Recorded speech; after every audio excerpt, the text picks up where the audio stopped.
रात्रि में विक्रम अकेला हो गया। उसने अपनी तलवार दूर फेंक दी।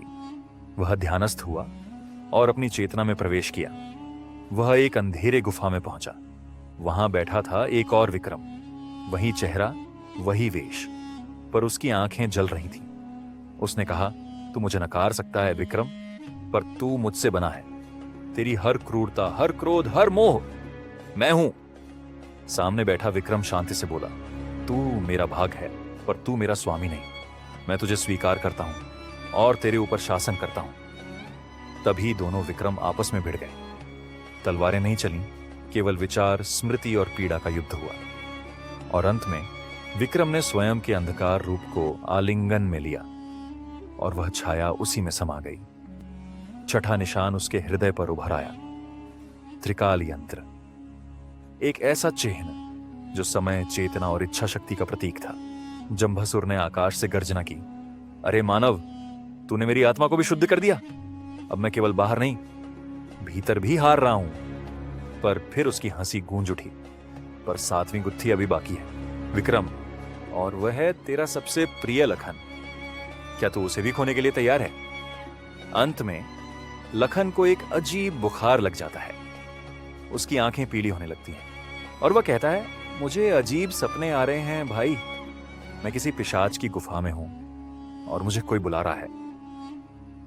रात के तीसरे पहर उज्जैनी की सीमाओं के बाहर विक्रम की छाया में एक और रहस्य जन्म ले रहा था। लखन अब केवल एक योद्धा नहीं रहा, उसके भीतर कुछ न जाना, कुछ अपरिभाषित पनप रहा था। वह अजीब स्वप्नों में जाने लगा था। हर रात वह एक ही स्थान देखता, काली चट्टानों से बनी एक गुफा, जो चंद्रमा की रोशनी में भी रक्तवर्ण दिखती। और वहां बैठी थी एक युवती, पर उसकी आंखें रक्तवर्ण थीं और दांत नुकीले।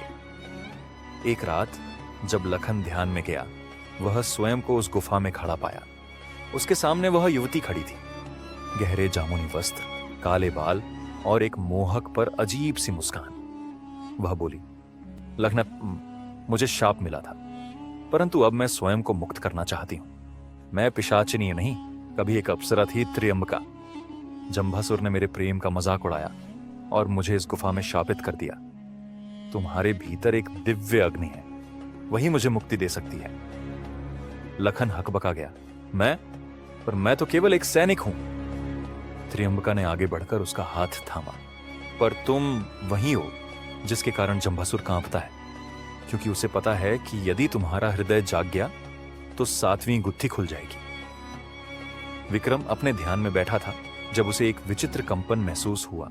लखन की चेतना उसके अंदर जैसे गूंजने लगी।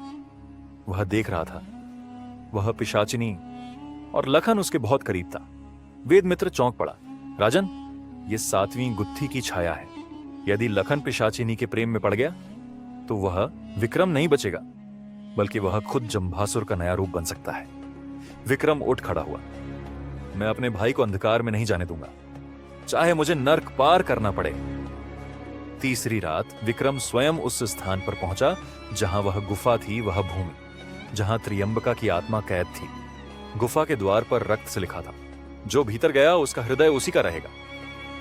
विक्रम भीतर गया और वहां उसे त्र्यंबका मिली, लेकिन इस बार वह अकेली नहीं थी।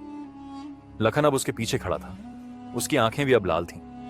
वह बोला, भाई मत रोकिए, वो केवल एक राक्षसी नहीं है, वो दर्द है, वो प्रेम है, वो मेरी मुक्ति है। विक्रम ने तलवार निकाली, नहीं लखन, ये तुम्हारा भ्रम है। ये वही गुत्थी है जो तुम्हारे प्रेम के माध्यम से मुझे हराना चाहती है। एक युद्ध जहां प्रेम और मोह आमने सामने थे। विक्रम और लखन की तलवारें टकराईं। त्र्यंबका बीच में चिल्लाई, नहीं, यही तो जंभासुर चाहता है, तुम दोनों का रक्त, ताकि वह मेरे बंधन से मुक्त हो जाए। तभी त्र्यंबका अपनी पूरी शक्ति से चिल्लाई, मैं यह युद्ध समाप्त करती हूं। उसने अपने हृदय से एक रत्न निकाला, प्रेम गर्भ, और उसे विक्रम और लखन दोनों की ओर उछाल दिया। उसके स्पर्श से ही दोनों भाइयों की आंखें खुल गईं। विक्रम ने लखन को गले लगाया। वेद मित्र की वाणी गूंजी, यह है सातवीं गुत्थी सह अस्तित्व। जहां प्रेम और तर्क एक साथ जीवित रहें, वहीं जंभासुर की मृत्यु संभव है। अब सातों गुत्थियां उजागर हो चुकी थीं, लेकिन तभी आकाश में जंभासुर की भयानक गर्जना गूंज उठी। अब तुम्हारा खेल समाप्त विक्रम, अब मैं प्रकट हो रहा हूं अपने पूर्ण रूप में।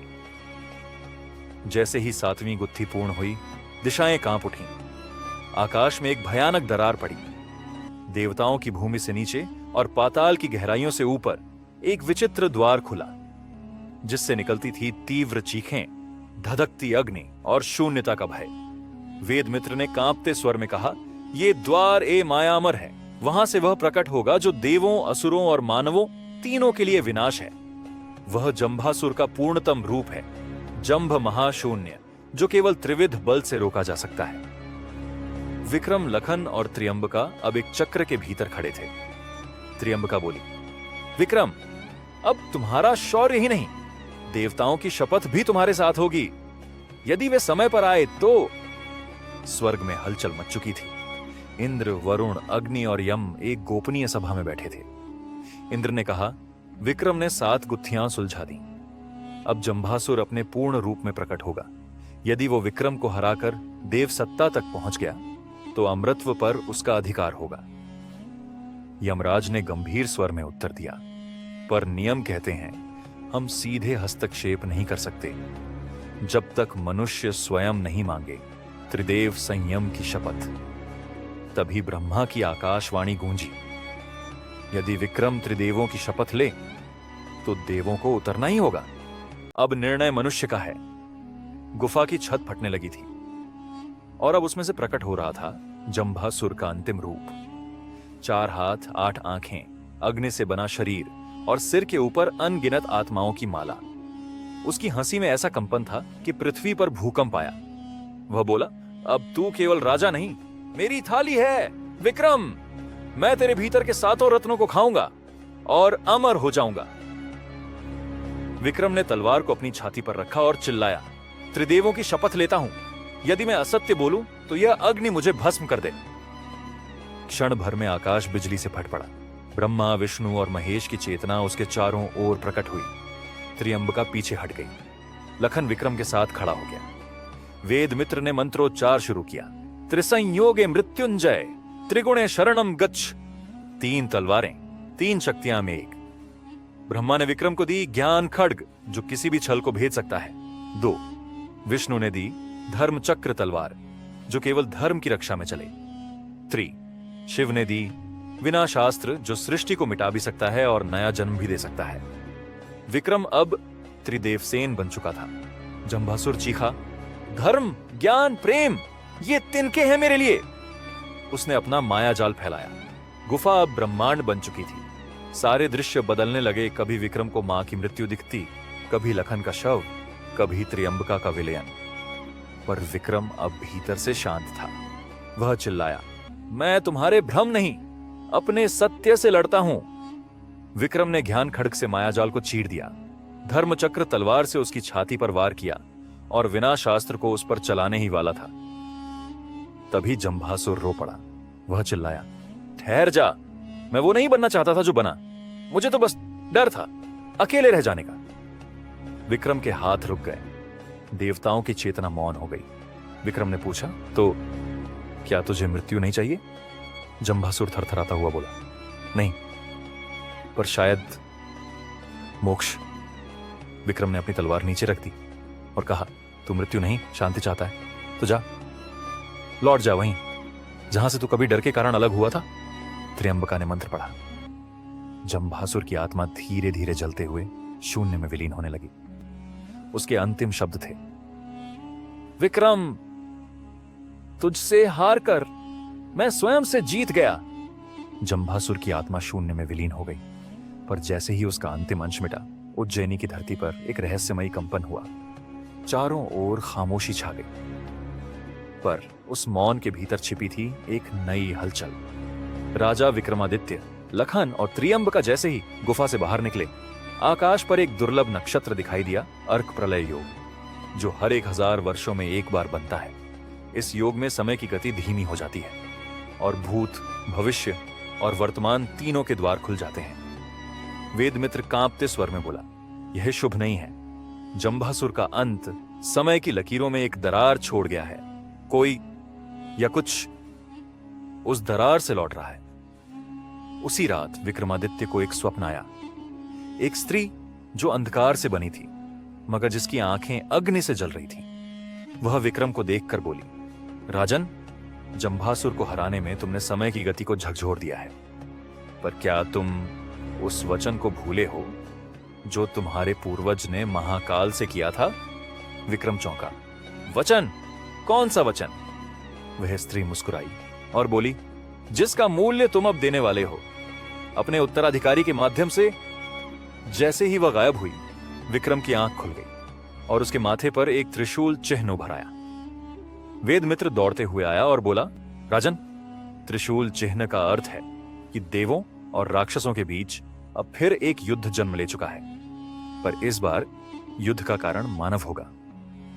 कुछ ही दिनों बाद उज्जैनी की सीमा पर एक साधारण ब्राह्मण के घर एक बालक जन्मा, परंतु जन्म के साथ ही आकाश में गूंजने लगी 3 देववाणियां। यह वह है जो समय को बांध सकता है, यह वह है जिसे विक्रम छू चुका है, और यह वह है जिसे राक्षस अपना मानते हैं। लोगों ने उस बालक को नाम दिया कालवर्त। त्रियंबका, जो अब महादेवी बन चुकी थी, विक्रम से बोली, राजन, इस बालक का भाग्य तुम्हारे राज्य से जुड़ा है, परंतु वह 2 मार्गों पर चल सकता है। या तो वह कालवर्त संरक्षक बनेगा या कालवर्त विनाशक। विक्रम ने बालक को अपने महल बुलवाया। वेदमित्र उसकी कुंडली देखकर कांप उठा। इस बालक की रेखाएं जंभासुर से मिलती हैं। अंत में विक्रम ने निर्णय लिया, मैं इस बालक को अपना उत्तराधिकारी बनाऊंगा, पर अगर समय आए तो मैं स्वयं उसकी परीक्षा लूंगा। इस प्रकार जंभासुर की समाप्ति के बाद एक और गाथा ने जन्म लिया, जहां देवों, मानवों और राक्षसों की विरासत एक बालक के भीतर एकत्र हो गई थी। अब प्रश्न यह नहीं था कि विक्रम कौन है, बल्कि यह था कि कालवर्त क्या बनेगा। उज्जैनी की भूमि पर जहां एक समय जंभासुर का अंधकार फैला था, अब शांति थी, बट वह शांति स्थायी नहीं थी। कालवर्त, वह बालक जो जंभासुर की छाया और विक्रमादित्य के तेज का संगम था, धीरे धीरे बड़ा हुआ। विक्रम ने उसे अपनी संतान के समान पाला। धर्म, युद्ध, नीति और शांति हर विषय की शिक्षा दी। परंतु कालवर्त के भीतर एक द्वंद्व चलता रहा। देवों का प्रकाश और राक्षसों का अंधकार दोनों उसे अपनी ओर खींचते रहे। वेदमित्र ने भविष्यवाणी की थी, जब कालवर्त 16वां चंद्र देखेगा, उसे अपने भीतर छिपे 2 मार्गों में से एक को चुनना होगा।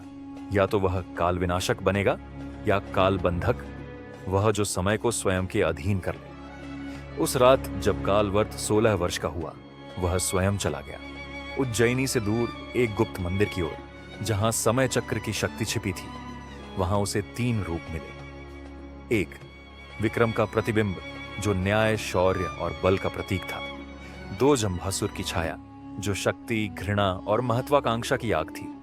3, त्रियंबका का आशीर्वाद जो प्रेम और तपस्या की शांति थी। तीनों रूपों ने उसे चुनौती दी। विक्रम का रूप बोला, यदि तू मेरी राह चुनेगा, तुझे बलिदान देना होगा। जंभासुर की छाया फुसफुसाई, मेरी राह ले और तू देवताओं का स्वामी बन जाएगा। त्रियंबका का आशीर्वाद बोला, कोई राह मत चुन, स्वयं एक राह बन जा।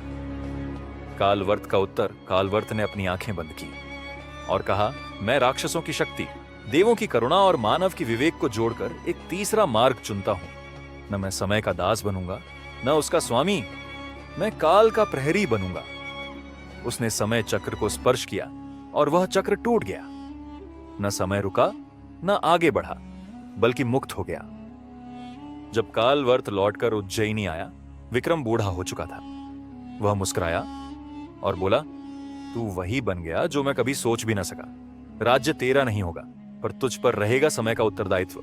जब भी अंधकार समय को निगलने लगेगा, लोग तुझे याद करेंगे। सालों बाद एक साधारण गांव में एक बुजुर्ग कथा सुना रहा था। एक समय विक्रमादित्य नामक राजा था, जिसने जंभासुर जैसे असुर को हराया। पर उसकी सबसे बड़ी विजय वह बालक था जो समय से भी आगे निकला। बच्चों में से एक बोला, क्या वो बालक अब भी जीवित है? बुजुर्ग मुस्कुराया। जहां कहीं अन्याय समय की सीमा तोड़ेगा, वहां कालवर्त आएगा, एक परछाई की तरह, और सब कुछ पुनः संतुलित कर जाएगा।